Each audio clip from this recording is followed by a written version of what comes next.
माधव कुमार नेपाल जी, मंच पे बैठे हुए नेपाल के कम्युनिस्ट आंदोलन के वरिष्ठ नेतागण और बड़े आंदोलन का नेतृत्व जो दिया, और ऑडियंस में भी बहुत सारे मित्र को देख रहा हूँ जिनके साथ मिलकर यहाँ पर हमारी एकजुटता तब जताने के लिए जो हमारा फर्ज बनता एक कम्युनिस्ट होने के नाते आपकी आंदोलनों से, इसलिए हम आए। तो मदद किया मैंने, ये मेहरबान किया, वो बात नहीं है। ये ना मेहरबानी है ना मदद है। हम मानते हैं ये हमारा फर्ज है, जैसे आपका फर्ज है। जब हम दिक्कत में है तो आपको हमारे साथ आना है, आप जब ज़रूरत हो तो हम आपके साथ आए हैं। तो ये एकजुटता है हमारी, और ये कम्युनिस्ट सॉलिडारिटी जो अपने दोनों के बीच में है वो एक आने वाले दिनों में और मजबूत होगी, हम यही उम्मीद कर रहे हैं।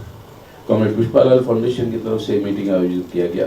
अभी कॉमरेड माधव नेपाल ने पूछ रहे थे हमसे कि नेपाली समझते हो क्या, तो मैं कहा अभी तक तो आपने सिखा ही दिया बहुत कुछ। तो उन्होंने कहा हम दोनों पार्टियों के बीच में, कम्युनिस्ट नेपाल के और भारत के दोनों के बीच में बहुत ही घनिष्ठ संबंध रहे हैं, बहुत ही पुराने संबंध।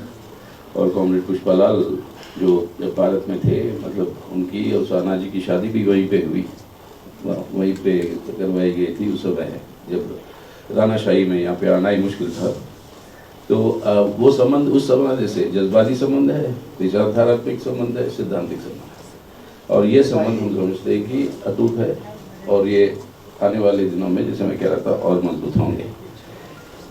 लेकिन पहली बात मार्क्सवादी कम्युनिस्ट पार्टी की तरफ से और भारत के सभी कम्युनिस्टों की तरफ से मैं आपको और आप सभी कम्युनिस्टों को नेपाल में हमारी क्रांतिकारी बधाई और क्रांतिकारी सलामी देना चाहते हैं कि आपने पहली बार पूरे दुनिया में एक जनतांत्रिक चुनावों के आधार पर कम्युनिस्ट पार्टी की पूरे देश के अंदर सरकार बना, और उसके बाद जो यूनिफिकेशन आपने किया बाकी दोनों मुख्य पार्टियों का, ये एक बहुत ही एक ऐतिहासिक कदम है जो पूरे दुनिया के कम्युनिस्टों को प्रोत्साहन करता है। और ये हम समझते हैं कि आपको बधाई से ज़्यादा सलामी की मतलब आवश्यकता है, क्रांतिकारी सलामी आप सभी लोगों को कि ये आपने हासिल किया। ये हमारे लिए भी, भारत के अंदर भी बहुत प्रोत्साहन की बात है। हमसे कहा गया कि भारत की कम्युनिस्ट आंदोलन के अनुभवों के बारे में कुछ बताया जाए। कॉमरेड माधव नेपाल ने खुद बताया कि 93 ईयर्स का हिस्ट्री है। सही ढंग से अगर देखें आप तो कम्युनिस्ट पार्टी ऑफ इंडिया का स्थापना हुआ था 1920 में ताशकंद में, तो अब 1990 मतलब 98 ईयर्स का। और वो भी सही है डेट जो माधव जी ने बताया, क्योंकि वो 5 साल लगे 1920 के बाद, जो अलग अलग प्रांतों में कम्युनिस्ट जो काम कर रहे थे सबको जोड़कर एक संयुक्त तरीके से कम्युनिस्ट कॉन्फ्रेंस एक बुलाकर, पहली कन्वेंशन वो कानपुर में हुई थी 1925 में। अगर उसको डेट माने तो माधव जी करेक्ट है। ताशकंद का डेट मानो तो 98 ईयर्स है। अब जो भी है मतलब बहुत लंबा है मतलब कि, और कभी कभी हमें भी शर्म आती है कि हमारे 1920 का अगर डेट ही लें तो चीन की कम्युनिस्ट पार्टी 1921 में बनी और क्रांति होकर उनको 70 साल होने वाले हैं, और हम वहीं के वहीं है। तो इससे जो है और अपने अनुभवों के बारे में भी बहुत कुछ इससे खुद से हमें सीखना हो। लेकिन हमारे अनुभवों के बारे में अगर आप देखें तो कई सारे फेजेस, दिशाएं हैं। पहला था जब ब्रिटिश हुकूमत और ब्रिटिश के गुलाम थे, कई सारे कॉन्स्पिरेसी केसेस डालकर कम्युनिस्ट के आंदोलन को खत्म करने की कोशिश। जब बहुत छोटा था कम्युनिस्ट आंदोलन तब भी यही था कि ये बोल्शेविक नाम देते थे, वो Meerut Bolshevik conspiracy case, Kanpur Bolshevik conspiracy case, इस तरह के केसेस करके हमको खत्म करने की प्रयास, बढ़ने से पहले ही खत्म करने की प्रयास थी। बहुत बड़ी लड़ाइयाँ, बहुत बड़ी रिप्रेशन हुई उस दशक।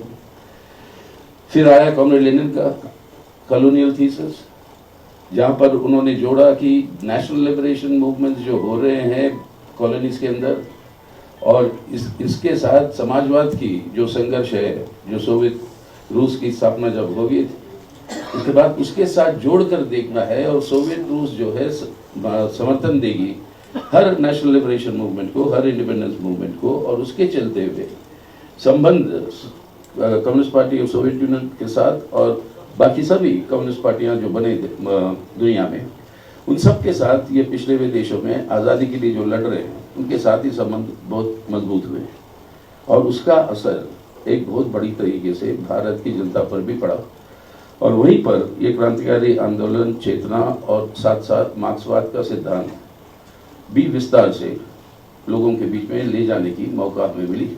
वो अलग किस्म के अनुभव है। तीसरा, जब आया दूसरा विश्व युद्ध की तैयारी में, आपके 7वीं कांग्रेस होती है कॉमिंटर्न की, कम्युनिस्ट इंटरनेशनल की, जहाँ पर यूनाइटेड फ्रंट टैक्टिक्स की बात आती है कि फांसीवाद के खिलाफ सबको मिलकर जुड़कर लड़ना है और इस टैक्टिक्स को लेकर जो उसके आधार पर जो हमें काम करना था, भारत के अंदर भी एक और नया फेज शुरू होता है जहाँ पर कांग्रेस पार्टी के साथ मिलकर हमारी देश की आज़ादी के लिए लड़ाई, उस लड़ाई में कम्युनिस्ट भी एक गुट के रूप में शामिल हुए हैं। और आज के दिन पीछे मुड़ के अगर देखो आपको बड़ी ताजुब लगती है कि कम्युनिस्ट पार्टी के मेंबर्स, नेता लोग AICC के यानी ऑल इंडिया कांग्रेस कमेटी के हर साल के सेशन में शामिल होते थे, रेजोल्यूशन मूव करते थे और कांग्रेस को एक क्रांतिकारी डायरेक्शन में ले जाने की कोशिश हुआ करती थी। वो एक जॉइंट यूनाइटेड स्ट्रगल्स की वो एक फेज रहा। अब इसके बाद जब आज़ादी की दौर आती है तब एक बहुत बड़ा आर्म स्ट्रगल चल रही थी तेलंगाना में और उस आर्म स्ट्रगल से पूरे सत्ता को हासिल करने की कोशिश रहा एक ट्रेंड कम्युनिस्ट मूवमेंट में। दूसरी ओर से लोग कह रहे थे कि ये एक छोटा सा जगह है बीच में भारत के और यहाँ से दिल्ली तक पहुँच के सत्ता को हासिल करना क्रांतिकारी तरीके से हथियारों के आधार पर यह संभव नहीं है। तो ये वाद विवाद चल रहा था। तो यही तय किया कि एक 4 मेंबर की डेलीगेशन जाएगी कॉमरेड स्टालिन से मिलने। उन दिनों में स्टालिन के पास गए और कॉमरेड स्टालिन ने हमारे डेलीगेशन को, हम बड़े वरिष्ठ नेता थे, मतलब जिन्होंने जो बुनियाद जो बनाया था कम्युनिस्ट आंदोलन का, उनमें से 4 थे।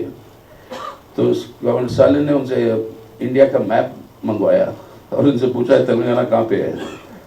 तो उन्होंने बोला ये है तेलंगाना। तो बोला यहाँ से तुम दिल्ली तक जाओगे, बीच में कुछ है क्रांतिकारी आंदोलन जो आपके साथ रहेगा? कहता नहीं, बीच में कुछ नहीं। तब कहता ये तो फिर आपको एनसर्कल करके खत्म कर दिया जाएगा, तो आप ये रास्ता छोड़कर इसको विड्रॉ करके शामिल हो, जनता की कॉन्फिडेंस जीतने की कोशिश करो। और उस तरीके से एक नया फेज शुरू होता है आज़ादी के दौर के बाद और उसके अनुभव फिर अलग। लेकिन तब आ जाती है बहुत बड़ा, दुनिया में जो चल रही थी एक बहुत बड़ा मार्क्सवाद के सिद्धांत में और उसके थियरी में ही एक भटकाव, जो एक बहुत भारी तरीके की भटकाव जो है दूसरे विश्व युद्ध के बाद शुरू होता है दुनिया के अंदर पैमाने पर।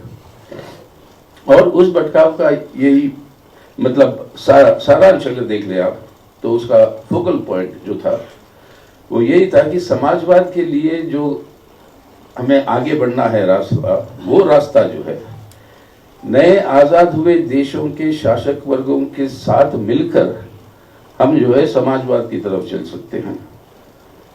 और वो थियरी एक्सप्लोर की गई कि bypassing the stage of capitalism, यानी कैपिटलिज्म को बाईपास करके अब सीधा नेशनल लिबरेशन मूवमेंट से सोशलिज्म तक पहुंच सकते हैं। अब ये एक बहुत बड़ा मसला और विवाद बन गया था भारत की कम्युनिस्ट आंदोलन, और यहाँ से चर्चाएं शुरू हुई। और ये अनुभव हम समझते हैं, इसी से हम सीखे। मैं इतना लंबा चौड़ा इसलिए बता रहा हूँ कि इसके चलते हुए क्या हम सबक क्या सीखे, ये पूरे अनुभवों के अलग अलग दिशाओं में जो हुए हैं उससे मेन सबक सीखे कौन से है। अब ये भटकाव, जब दक्षिणपंथी भटकाव जो आई, रिविजनिस्ट जो भटकाव जो कहते हैं, उसके पीछे हमारा समझ है कि एक बहुत बड़ा कारण था। वो कारण ये था कि हम सभी जानते हैं कि सोवियत संघ ने उस समय और रेड आर्मी सबसे ज्यादा कुर्बानियां की हिटलर और फांसीवाद को हराने की। 20 मिलियन कहते हैं, 2 करोड़ से ज्यादा अब सोवियत सिटीजन की मौत हुई, शहीद हुए उस जंग में। ऐसा कोई परिवार नहीं था जहां पर कोई ना कोई वहां पर शहीद नहीं हुआ। उस समय शांति की भावना बहुत मजबूती से सोवियत संघ के लोगों के अंदर बढ़ी और फैली। विश्व में शांति होना चाहिए और ये शांति की भावना को बढ़ाना है, तो साम्राज्यवाद वहां पे खड़ा है। अमेरिका के नेतृत्व में दूसरे विश्व युद्ध के बाद आपका कोल्ड वॉर शुरू हो गया।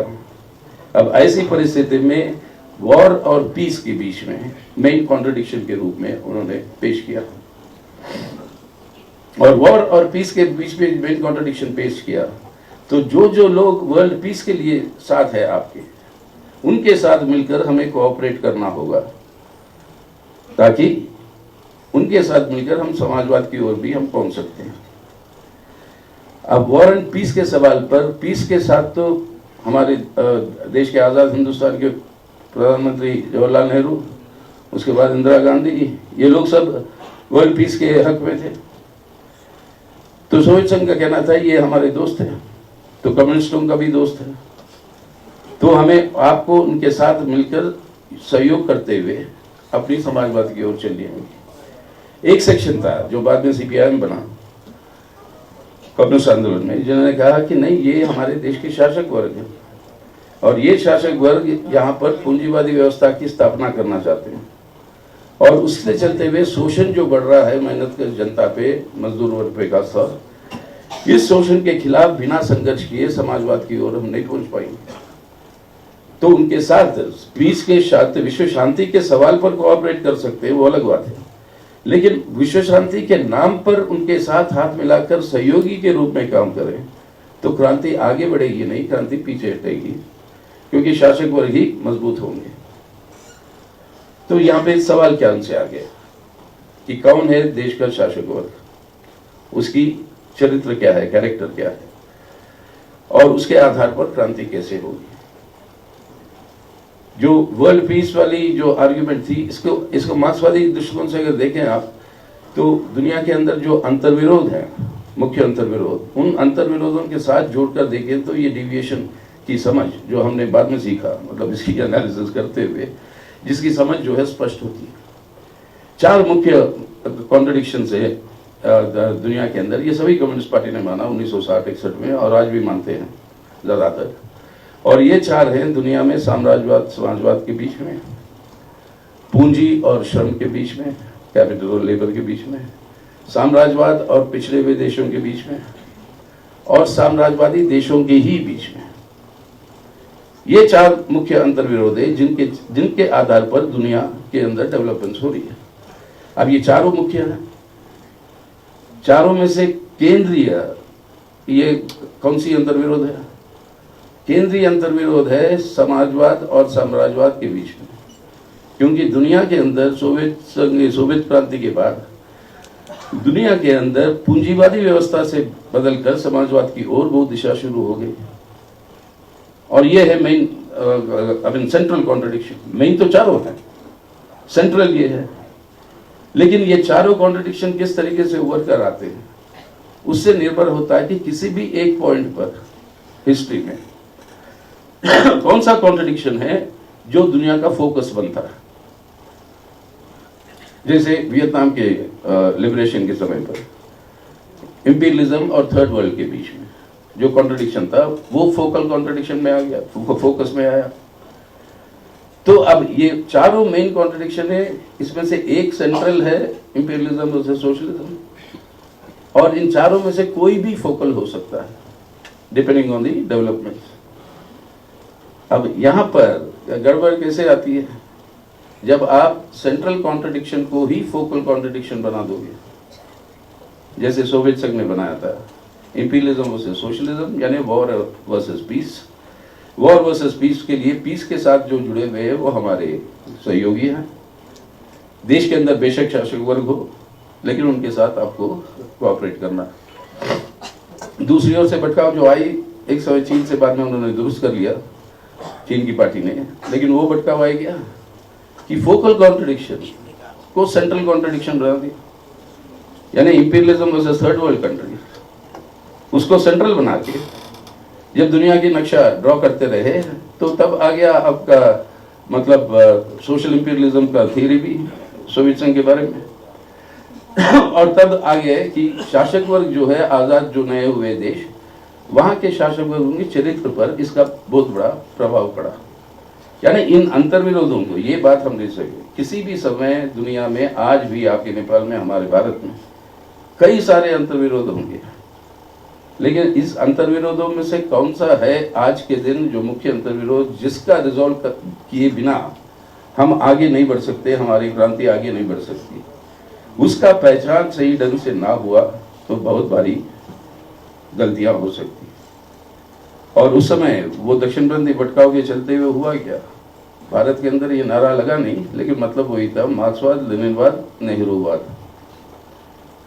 इजिप्ट में तो ये नारा भी लगा, मार्क्सवाद, लेनिनवाद, नासिरवाद। इंडोनेशिया में नारा लगा, मार्क्सवाद, लेनिनवाद, सुकार्नोवाद।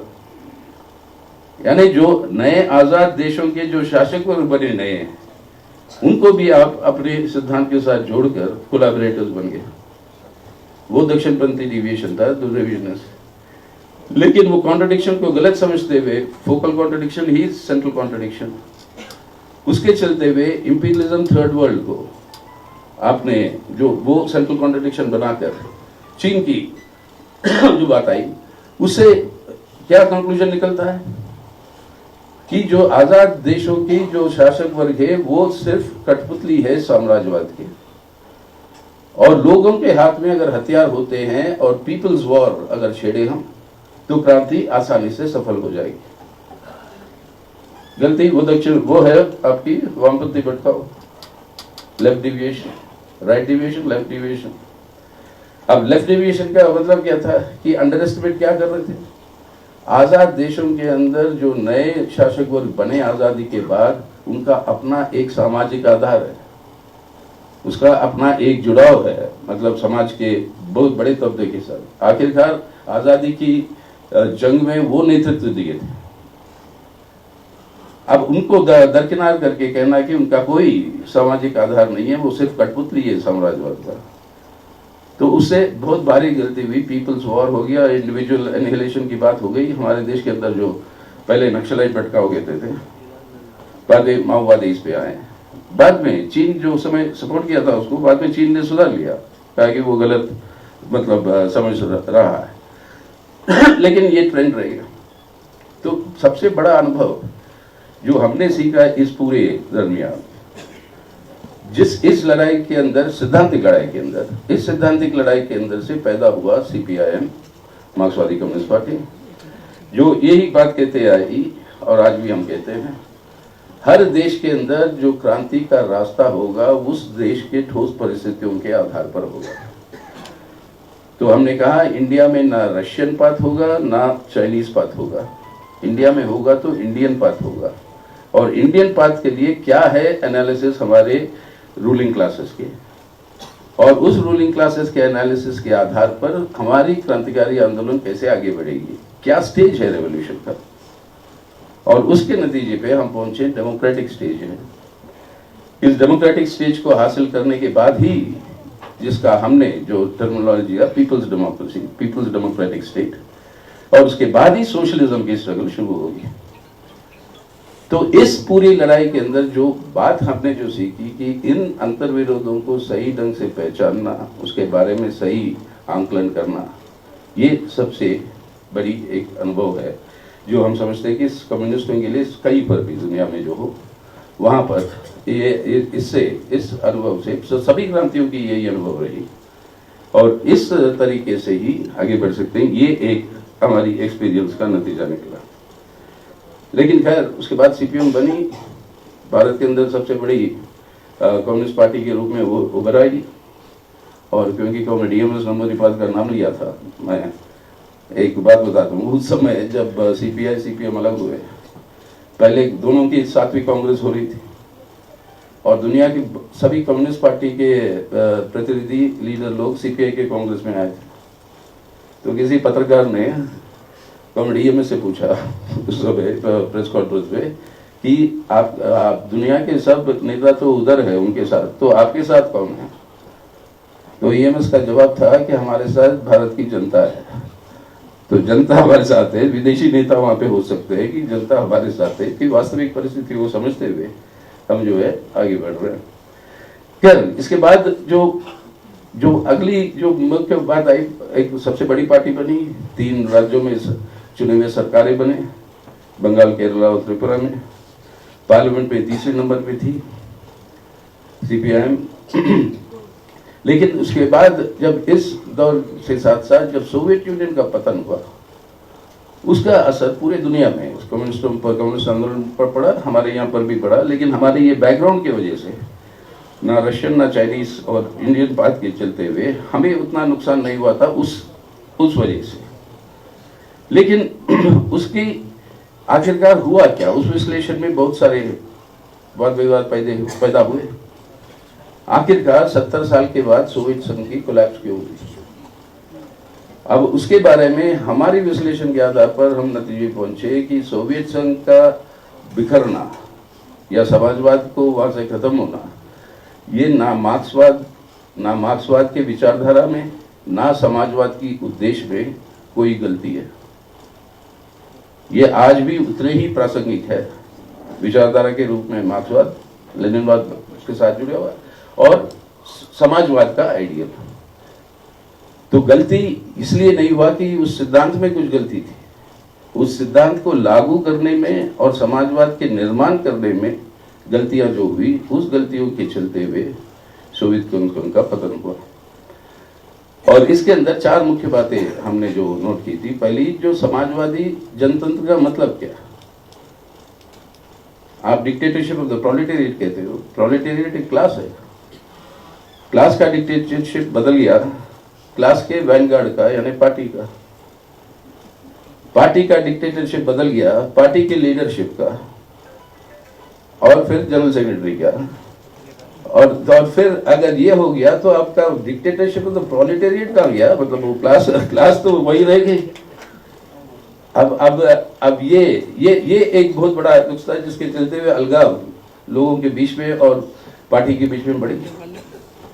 और क्लास कैरेक्टर हो, डेमोक्रेसी की बात हो या इकोनॉमिक ब्लूप्रिंट्स भी हो, जो बहुत बड़े बहस के साथ अब लोग ये कहते हैं 70 साल के बाद सोवियत यूनियन खत्म हो गई, ये कैसे हुआ।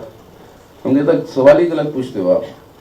सवाल ये है, असली सवाल कि 70 साल समाजवाद कैसे जिंदा रखा उन्होंने, यानी गलतियां जो कर रहे थे उनको सुधारते सुधारते सुधारते सुधारते पहली साल में ही वो लुढ़क सकती थी। वो ब्रेस्ट लिटोव्स्की ट्रीटी जो लेनिन अगर नहीं करता, ट्रॉट्स्की कह रहा था मत करिए, हमारा जमीन क्यों दे जर्मनी को। लेकिन कहता अभी तो तुम सिविल वॉर से मतलब निकल के आ रहे हो, अभी फर्स्ट वर्ल्ड वॉर खत्म हुआ, अब सोवियत आर्मी में कोई ये नहीं है फाइट करने की क्षमता, और जर्मनी को वो ना देने के लिए एक छोटी सी टुकड़ी पूरी की पूरी तुम्हारी क्रांति को ही वो खत्म कर देंगे। तो टैक्टिकली ये मूव करना, तो हर बार ठोस परिस्थितियों की ठोस विश्लेषण, इस बात पे आ रहा हूं, वो है हमारी दूसरी सबक। हर समय पर ठोस परिस्थितियां जो है उसका ठोस विश्लेषण अगर नहीं होता तो बहुत भारी गलतियां हो सकती। सोवियत संघ का उदाहरण उसलिए दे रहा था ब्रेस्ट लिटोव्स्की का। ठोस परिस्थिति उस समय ये था, एक और जंग में उस समय की रशियन आर्मी का लड़ नहीं सकती थी, वो हालत था। एक छोटा सा पार्ट जो जर्मनी मांग रहा था, अगर वो ना देते, उसके ऊपर जंग होता तो पूरी समाजवादी खत्म हो सकती। तो वो असेसमेंट जो करना था, उसके अंदर मतभेद आए, बड़े बड़े नेता, ट्रॉट्स्की तो जमाने में रेड आर्मी का मतलब चीफ था, हेड था, ऑर्गेनाइज किया था। लेकिन अब इन दोनों के बीच में भी ये मतभेद जो आए तो रिजॉल्व करके सही डिसीजन लिया, उससे बच पाई। तो ये जो विश्लेषण हुए, इसके चलते हुए हमारे भारत के अंदर भी कम्युनिस्ट आंदोलन पर असर पड़ा, सीपीआई का सब पर और बाकी, और असर के साथ साथ ये भी एक एक्सपीरियंस रहा जिससे बाकी जो दोनों भटकाव थे, वामपंथी या दक्षिणपंथी, इन दोनों भटकाओं भी बहुत कुछ सीखा इस अनुभव से, और वो हम समझते हैं पॉजिटिव हुआ। वो पॉजिटिव हुआ ताकि वो उसके चलते हुए कम्युनिस्ट आंदोलन में आज जो है एक कॉमनैलिटी बहुत बढ़कर आगे आ रही है।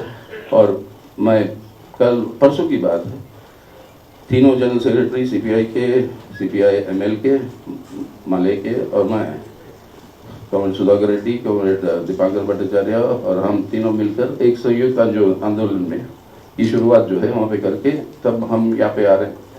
ये अच्छी बात है, मतलब इससे जो है सिद्धांतिक रूप से ये सुधरा, लेकिन बहुत महंगा प्राइस देकर अब जो है हमें सुधरना पड़ रहा है, इकट्ठा हो रहे हैं, लेकिन हो रहे हैं इकट्ठा, ये बड़ी अच्छी बात है। लेकिन सोवियत यूनियन की वो पतन होने का भी वो एक्सपीरियंस के बाद आता है कि अब भारत के अंदर हमारी क्रांति को आगे ले जाना है, कि वहां की ठोस परिस्थितियां क्या है, उसका क्या ठोस विश्लेषण है आपका। अब वहां के जो एक धर्मनिरपेक्ष जनतंत्र का गणराज्य जो भारत है संवैधानिक, उसी के ऊपर हमले शुरू होने लगे 1990s के दशक में, जब से वाजपेयी की सरकार आई, वाजपेयी साहब की सरकार आई। और ये हमारा मानना ये था कि ये संवैधानिक ढांचा जरूरी है क्रांतिकारी आंदोलन को भी आगे ले जाने के लिए।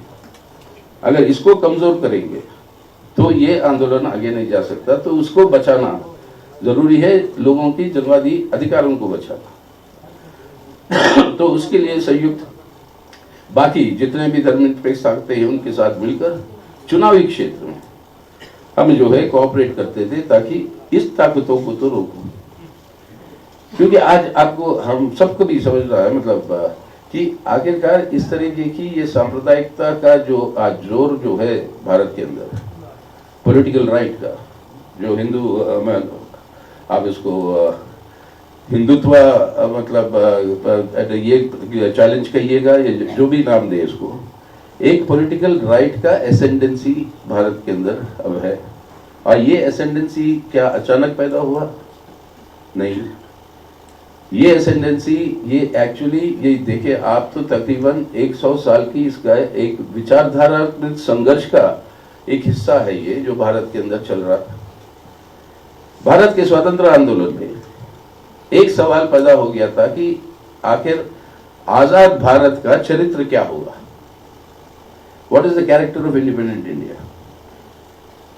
उसके अंदर एक व्यू पॉइंट और डोमिनेंट व्यू पॉइंट आया था जो कांग्रेस की तरफ से, कि इतना डाइवर्सिटी है इंडिया में, लैंग्वेजेस, रिलीजन्स, कल्चर्स, ट्रेडिशंस वगैरह, अब इस सबको इकट्ठा रखकर एक देश को और मजबूत बनाना है उस देश को, तो बिना सेक्युलर डेमोक्रेसी के संभव नहीं है।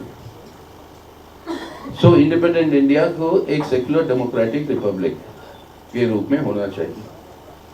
कम्युनिस्टों ने क्या कहा, बिल्कुल सही है वो बात, लेकिन सेक्युलर डेमोक्रेटिक रिपब्लिक तक सीमित नहीं रह सकते हम। जो राजनीतिक आजादी हमें मिलेगी ब्रिटिश से, वो राजनीतिक आजादी को जब तक आर्थिक आजादी में नहीं बदलेंगे हर व्यक्ति के भारत में, ये सेक्युलर डेमोक्रेटिक फाउंडेशन भी आपका मजबूत नहीं होगा, उसी के ऊपर हम ले आएंगे। तो सोशलिज्म के लिए संघर्ष जो है, सेक्युलर डेमोक्रेटिक रिपब्लिक की स्थापना के बाद ये कंटिन्यू करना है सोशलिज्म के लिए।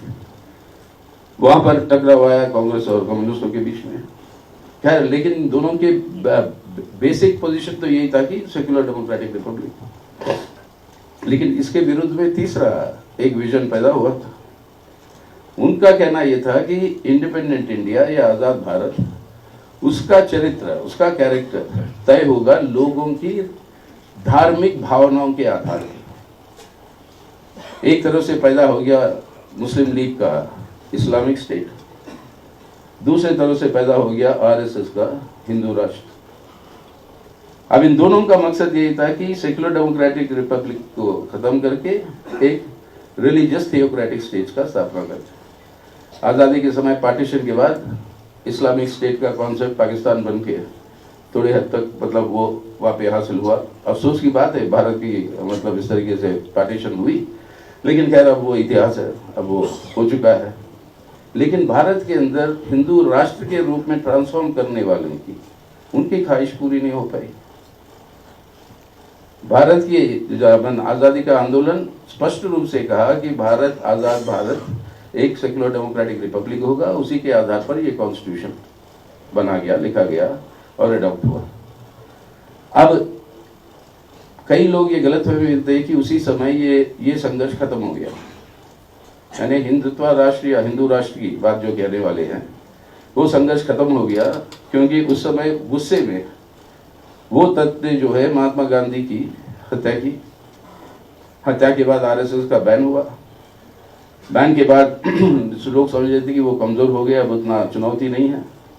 लेकिन अब जो हो रहे देश के अंदर उससे पता चलता है कि ये हर समय ये चुनौती रहा है, हर समय ये टकराव रही है, और यही है सिद्धांतिक संघर्ष आज भारत में जो हो रहा है। क्या भारत की छवि, भारत की चरित्र एक धर्मनिरपेक्ष जनतंत्र का गणराज के रूप में बचा रहेगा या एक हिंदुत्व राष्ट्र के रूप में ये बदलेगा? ये है आज मेन पॉइंट। ठोस परिस्थितियों की ठोस विश्लेषण देखे आप तो ये है खतरा हमारा। अब इस खतरे से हमारी जनवादी क्रांति के लिए, पीपल्स डेमोक्रेटिक रेवोल्यूशन के लिए, उसके लिए ये ढांचा सेक्युलर डेमोक्रेटिक कॉन्स्टिट्यूशनल फाउंडेशंस का ढांचा, इसको बरकरार रखना जरूरी है, क्योंकि उसी के आधार पर ये जनतांत्रिक अधिकार है हमारे हाथ में, जिसके आधार पर हम आगे बढ़ सकते हैं जन आंदोलन के द्वारा। तो अब ये टकराव जो आ गई, ये मुख्य रूप से ये टकराव आई, और वहां पर हमारे पिछले 10 साल के जो अनुभव अगर आप देखें तो आज कमजोर क्यों हुई है कम्युनिस्ट आंदोलन आपके मतलब इंडिया में। उसके बारे में और भी पॉइंट्स है, मैं आऊंगा अभी थोड़ी देर में। लेकिन एक मुख्य पॉइंट है कि आज जो पॉलिटिकल राइट है इंडिया में, जो ये दक्षिणपंथी ताकतें हैं जो भारत को ट्रांसफॉर्म करना चाहते हैं हिंदुत्व राष्ट्र के रूप में, उनके लिए सबसे बड़ा दुश्मन आज सिद्धांतिक रूप से, संगठनात्मक रूप से और टक्कर लेने वाली जिसके अंदर क्षमता है, वो है लेफ्ट और कम्युनिस्ट।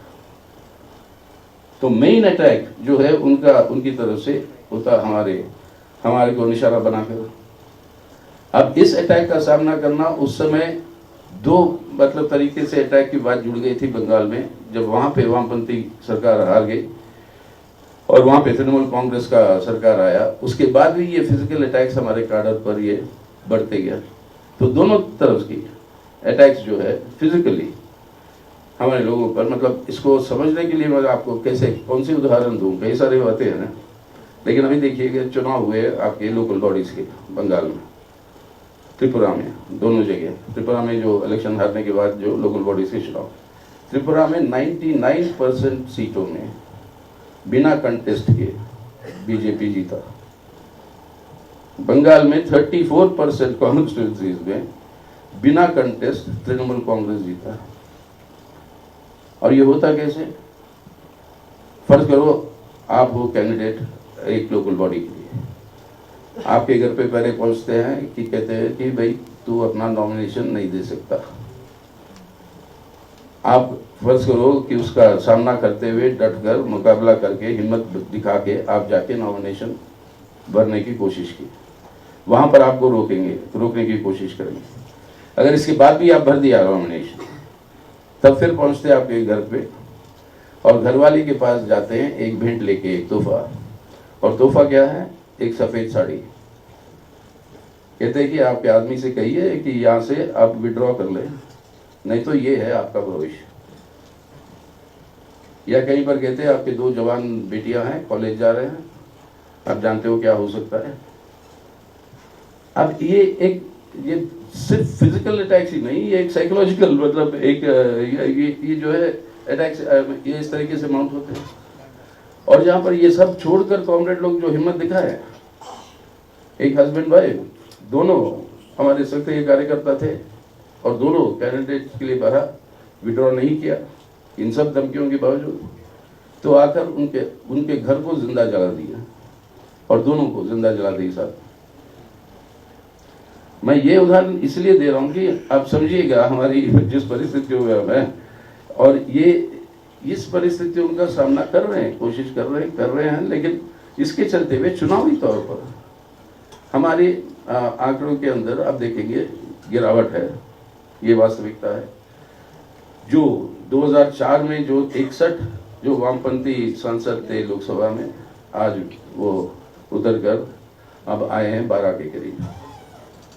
तो वो तो नेचुरल गिरावट तो है ही। जो 3 राज्य सरकारें होते थे, अब एक है केरल की, और केरल के अंदर भी इस सरकार को आज डिस्टेबलाइज करने की कोशिश।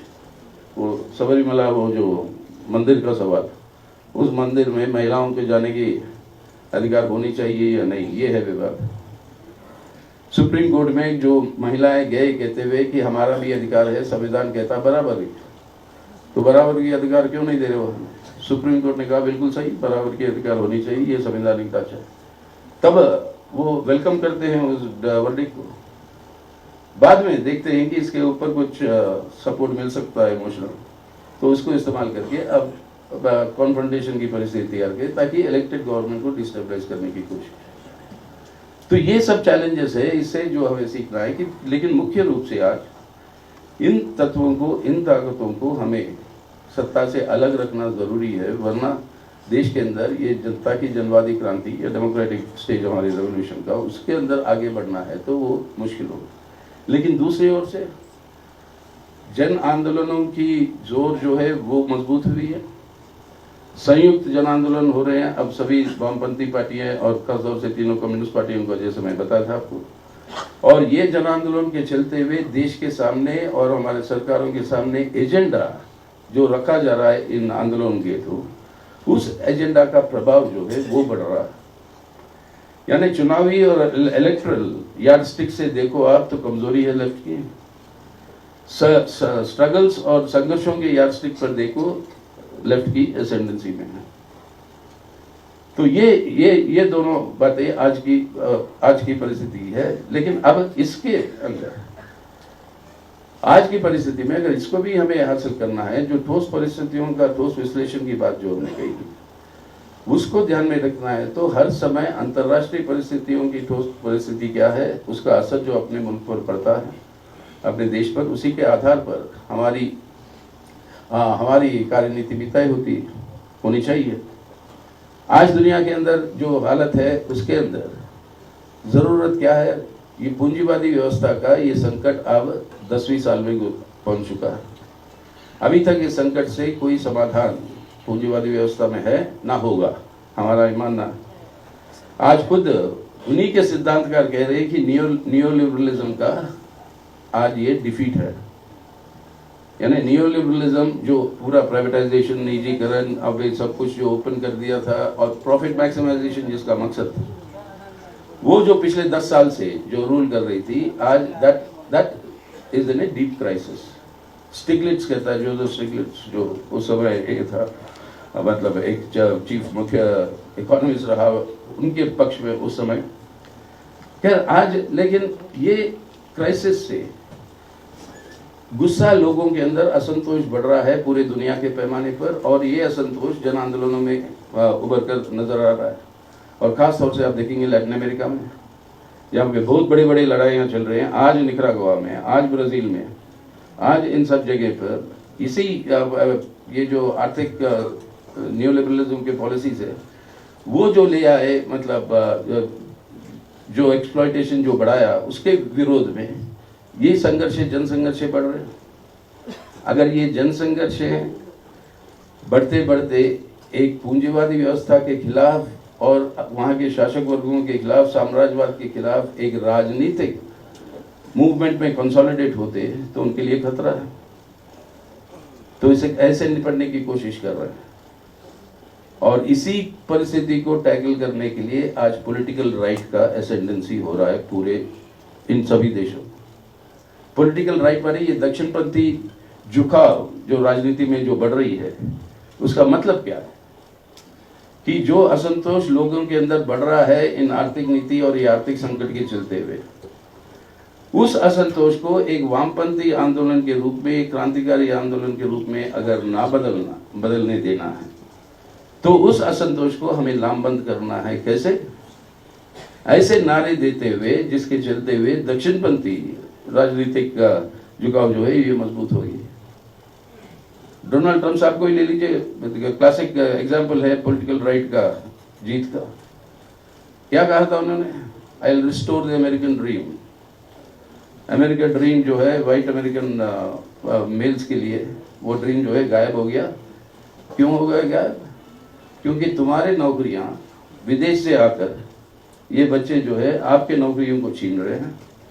अगर आपका अमेरिकन ड्रीम को रिस्टोर करना है तो इमिग्रेशन को रोको। स्किल्ड प्रोफेशनल्स आ रहे हैं दूसरे मुल्कों से, जो आपके नौकरियों को चोरी हो रही है, तो वीजा रिस्ट्रिक्शंस बढ़ाओ।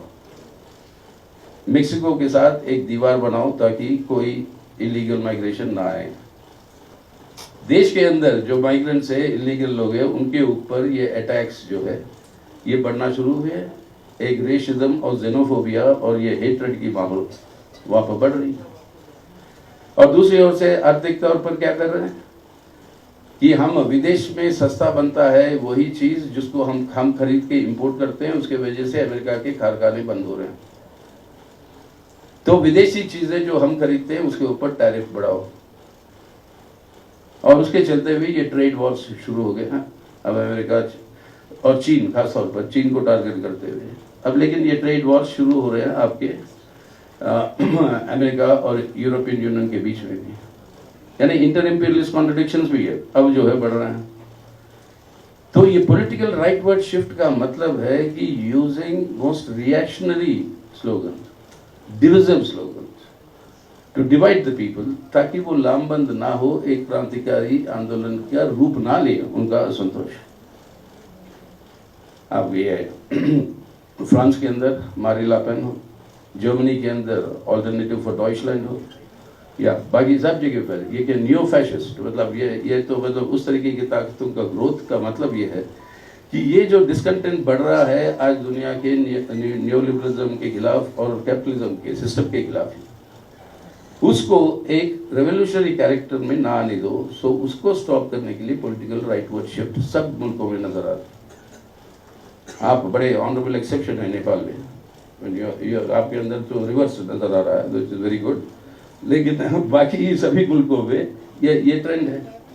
अब ये पॉलिटिकल राइटवर्ड शिफ्ट का मतलब ना सिर्फ क्रांतिकारी आंदोलन का प्राइमरी टारगेट तो बनाएंगे लेफ्ट को, लेकिन इस पॉलिटिकल राइटवर्ड शिफ्ट का असर इंडिया में भी, भारत के अंदर भी, आज जो हमारी सरकार है वो भी एक राइटवर्ड शिफ्ट का ही असर है। एग्जैक्टली वही हो रहा है कि वहां पर जो नारे लगाते हैं हमारी राजनीति में हम कहते हैं कि ये इंडिया में आजकल इकोनॉमिक्स नहीं है, आजकल उसको हम कहते हैं जुमला नॉमिक्स है, यानी सब जुमले हैं। मतलब हम दे देंगे 2 करोड़ नौकरियां सृष्टि करेंगे हर साल, अब एक भी उल्टा हो रहा है, मतलब अनएम्प्लॉयमेंट बढ़ रही है, किसानों की आत्महत्या बढ़ रहे हैं, ये सब बढ़ रहे हैं, लेकिन हर दिन एक नारा आ जाता है, मतलब नया नारा, make in India, stand up India, startup India, स्वच्छ इंडिया, मतलब ये, और दूसरी तरफ लूट मची हुई है देश की। 11.5 लाख करोड़ 11.5 लाख करोड़ रुपए के कर्जे लिए हुए हैं कॉर्पोरेट्स हमारे देश के बैंकों से, जो लौटा नहीं रहे हैं, जिनको लौटाने की दबाव आ रही है तो देश छोड़ के चले जा रहे हैं। अभी ये बहुत बड़ा स्कैम ये राफेल मतलब हवाई जहाजों को खरीदने के अंदर हुआ, जिसके चलते हुए ये पूरी घटनाएं घट रही है सीबीआई का वगैरह वगैरह पिछले 2 दिन से। तो ये जो संकट है पॉलिटिकल राइटवर्ड शिफ्ट है, इसके अंदर लेफ्ट का आंसर क्या है? इस लेफ्ट के आंसर के लिए यही है कि जब ऑल्टरनेटिव पॉलिसी डायरेक्शन के आधार पर ही इस क्राइसिस ऑफ नियोलिबरलिज्म का सामना किया जा सकता है। अब ये ऑल्टरनेटिव पॉलिसी पैकेज क्या है? ये अलग अलग देशों में अलग अलग होगा नेचुरली, तो उनकी ठोस परिस्थितियों के आधार पर। जैसे इंडिया में हम क्या कहते हैं, ऑल्टरनेटिव क्या है इंडियन लोगों के सामने जो हम बताते हैं, ये 11.5 लाख करोड़, इसमें से अगर आधा भी वापस लिया सके सरकार और उसको इन्वेस्ट करे अपनी इंफ्रास्ट्रक्चर को बिल्ड करने में, तो करोड़ों के नए नौकरियां खुलेंगे उसकी वजह से, उस पब्लिक इन्वेस्टमेंट की वजह से इंफ्रास्ट्रक्चर भी बनेगा, लोगों के नौकरियां मिलेगी, उनके हाथ में जो पैसा आएगा उनकी तनख्वाह के रूप में, वो जब खर्च होगा इकोनॉमी में डिमांड बढ़ेगा और उसके आधार पर ग्रोथ होगी और इंक्लूसिव ग्रोथ होगी। ऑल्टरनेटिव है। अब इस ऑल्टरनेटिव्स के आधार पर ही इस पॉलिटिकल राइट का सामना कर सकते हैं, और वही हमारी कोशिश है हिंदुस्तान में, भारत के अंदर, और उसी के आधार पर ये संघर्ष जो है ये बढ़ रही है। लेकिन ये अब आज की कोशिश है, मतलब ये पूरा इतिहास ये बताते हुए भी, तो इससे तीसरा पॉइंट जो हमने जो सीखा, मतलब कॉन्ट्रडिक्शंस की बात की थी पहले, बाद में concrete analysis of concrete condition, Lenin बताते हैं concrete analysis of concrete conditions is the living essence of dialectics. तो अगर उस रास्ता ठोस परिस्थितियों का ठोस विश्लेषण वो छोड़ेंगे तो बड़ी दिक्कतें गड़बड़े होगी। और तीसरी जो बातें हमने ये कही कि हर समय सिद्धांत और आपका अनुभव, ये दोनों ही मिलते हैं, थियरी एंड प्रैक्टिस, ये दोनों ही मिलते हैं, जिसको ग्रामशी ने शब्द इस्तेमाल किया प्रैक्सिस। प्रैक्टिस मतलब वो उसका यही मतलब यही था कि प्रैक्टिस के अंदर थियरी भी है, प्रैक्टिस भी है, लेकिन कौन सा सुपर, कौन सा हायर है, कौन सा लोअर है, ऐसा नहीं है, दोनों बराबर है। तो अब प्रैक्टिस से थियरी को कैसे बदलना है वो नहीं सीखेंगे और सिर्फ थियरी को ही अड़कर पकड़े रहेंगे, तो इस तरीके के भटकाव होंगे जो वामपंथी भटकाव होंगे। और सिर्फ प्रैक्टिस के आधार पर ही चलोगे और थियरी को छोड़ दोगे तो फिर दक्षिणपंथी भटकाव होंगे। तो आपकी डॉगमेटिक या आपकी रिविजनिस्ट, ये दोनों डिविएशन के लिए ये कॉम्बिनेशन थियरी एंड प्रैक्टिस का, ये सही ढंग से करते हुए प्रैक्टिस के आधार पर थियरी को एनरिच करना और थियरी के आधार पर प्रैक्टिस को में जाना और वहां से सीख कर वापस आना, ये है डायलेक्टिक्स, जिसको अक्सर मतलब हमारी अनुभव भी इंडिया के अंदर भी कांग्रेस पार्टी बहुत बार ये गलतियां की, अब इसको दुरुस्त करना ये जरूरी है हमें। और ये बात इसी के साथ जुड़ती है। आखिर में 2 पॉइंट जो मैं कहना चाहूँगा, हमारी अनुभव जो हमने सीखे जब पार्टी सरकार में होती है, अब ये थियरी प्रैक्टिस की बात मैं बता रहा हूँ उसी के साथ जुड़ते हुए, मार्क्सवादी हमारी विचारधारा है, हमारा सिद्धांत है, सरकार बनी है और सरकार जब बन गई बंगाल में पहली बार, तो ज्योति बसु खुद कहते थे कि भाई एक टर्म से ज़्यादा तो रहना नहीं है। और पता नहीं आप लोगों को कितने लोगों को पता है, सबसे पहला काम ज्योति बसु बंगाल के चीफ मिनिस्टर होने के बाद जो किया वो था जेल रिफॉर्म। तो बोला कॉमरेड ये क्यों कर रहे हो जेल रिफॉर्म? कहते हैं कि अब आगे तो हमें वही तो जाना है, तो इस जेलों को तू जरा जो दुरुस्त कर ले।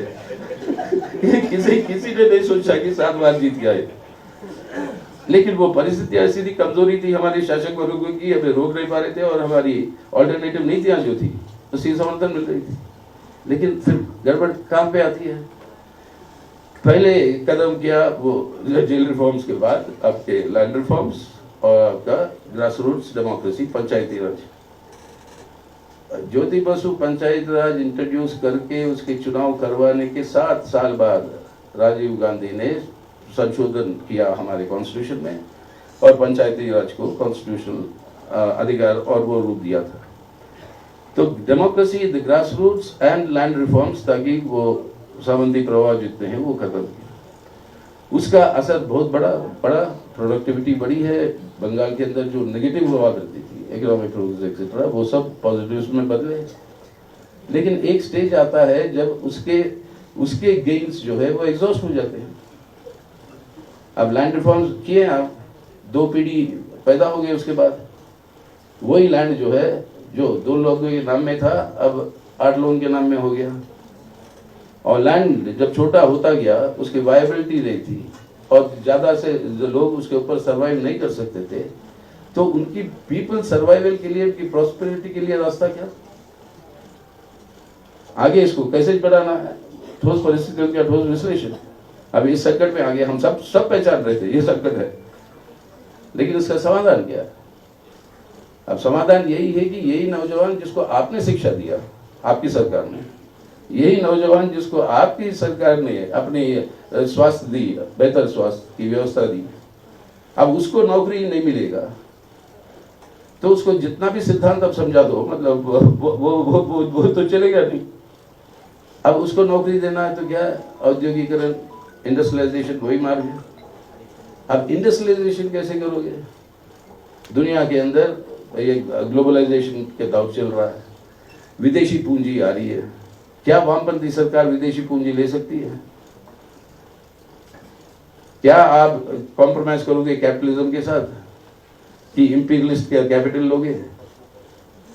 तो ना, कैपिटल लेना या ना लेना सवाल नहीं है। आज फिर वही अनुभव से सीखो, चीन में क्या हो रहा है। सवाल यह है कि लेकर उनके सामने गुलाम होने की बात नहीं है, लेकिन उसको इस्तेमाल करें अपने फायदे के लिए। जो इन्हें नक्शल अगर मैं कहूं तो चीन जो कर रही है वही है कॉन्ट्रडिक्शन चीन में। इंपीरियलिस्ट कैपिटल, इंपीरियलिस्ट टेक्नोलॉजी, उसको इस्तेमाल करने की कोशिश चीन की communist party for strengthening socialism in China. Imperialist capital and imperialist technology जा रही है चाइना को to undermine socialism in China. ये है the contradiction between imperialism and socialism. अब किस तरीके से प्रकट होगी, कैसे होगा, लेकिन अभी तक सतर्कता दिखा रहे हैं। मतलब उनको तो सलामी तो देना चाइनीज कम्युनिस्ट पार्टी को, सतर्कता दिखा रहे हैं, जो कमजोरियां आ रही है उसके खिलाफ लड़ रहे हैं, घोषणाएं कर रहे हैं। लेकिन ये किस समय क्वालिटेटिवली बदलेगी वो हम में से कोई नहीं बता सकता, वहीं के कम्युनिस्ट जो है वो ठोस रूप से जानेंगे। तो अब ये इंडस्ट्रियलाइजेशन का ड्राइव जब शुरू हुआ बंगाल में, ये प्लान्स जब शुरू हुए, इस तरीके के पूरे संकट आ गए। अब आपके सामने भी आएंगे, आपकी सरकार के सामने आएंगे, यूनिफाइड गवर्नमेंट बन गए। तो इसलिए वो लोग हमारे अनुभव में शेयर कर रहा हूँ आपसे, ये नहीं कह रहा हूँ कि ये आपने अपने अपने अलग अलग देशों में अलग अलग तरीके से इसको टैकल करने की बात है। लेकिन वहां पर जो गलतियां हुई थी कि लैंड एक्वायर करें इंडस्ट्रियल प्रोजेक्ट्स के लिए, और वही लैंड जो आपने दिया था किसानों को लैंड रिफॉर्म्स करके, और वही अब आप कह रहे हो कि हम वापस ले रहे हैं। तो हमारे पॉलिटिकल ओपोनेंट उसका पूरा फायदा उठाया। तो ये कॉन्क्रीट प्रॉब्लम्स मैं पेश कर रहा हूँ, मैं सोल्यूशन कोई दे नहीं रहा हूँ। मैं बोल रहा हूँ ऐसे प्रॉब्लम्स आएंगे, अगर हमारे एक्सपीरियंसेस के हिसाब से अगर देखनी है तो ये प्रॉब्लम्स आएंगे। जैसे आप त्रिपुरा में लीजिए, इस बार चुनाव हम हारे, उसके पीछे कई सारे कारण है, जैसे पहले भी बताया था। लेकिन एक मुख्य कारण क्या था, पिछले 5 सालों में त्रिपुरा, छोटा सा मतलब प्रदेश, वो इंडिया में नंबर 1 हो गई लिटरेसी लेवल्स के। केरला को सरपास कर गया, केरला से भी आगे हो गई। अब त्रिपुरा का नौजवान, त्रिपुरा के बच्चों को जो अपनी सरकार होने की वजह से जो शिक्षा मिली, अपनी सरकार होने की वजह से जो स्किल्स मिले, अगर वो शिक्षा और वो स्किल को इस्तेमाल नहीं करके नौकरियां नहीं मिलेगी तो वो यूथ क्या करेगा। अब मोदी आके कह दिया कि मैं आते ही जो है सरकारी नौकरियां बढ़ाऊंगा, किया कुछ नहीं, वो अलग बात है, मतलब उनकी सरकार आई। लेकिन अब आप नारे इस तरीके से दे दो कि भाई हम नौकरियां दे देंगे, हम ये बता देंगे, तो अब वो जो एस्पिरेशनल यूथ है वो उसका शिकार बन सकता है, बना।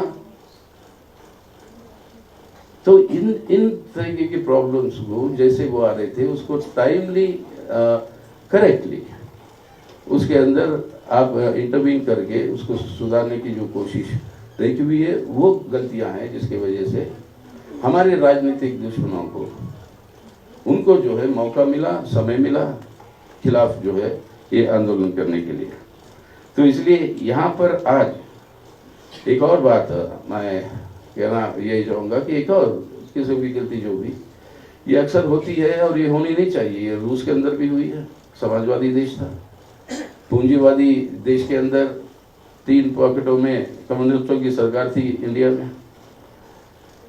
अब उसी क्रांति भी मतलब हासिल नहीं कर पाए, जैसे मैं पहले कह रहा था। लेकिन गलतियां जो है वो थी, वो कैसे कि एक बार सरकार में लंबे समय तक रह जाओ आप, तो पार्टी का जो मिशनरी है उससे ज्यादा ब्यूरोक्रेटिक मिशनरी पे रिलायंस बढ़ता है।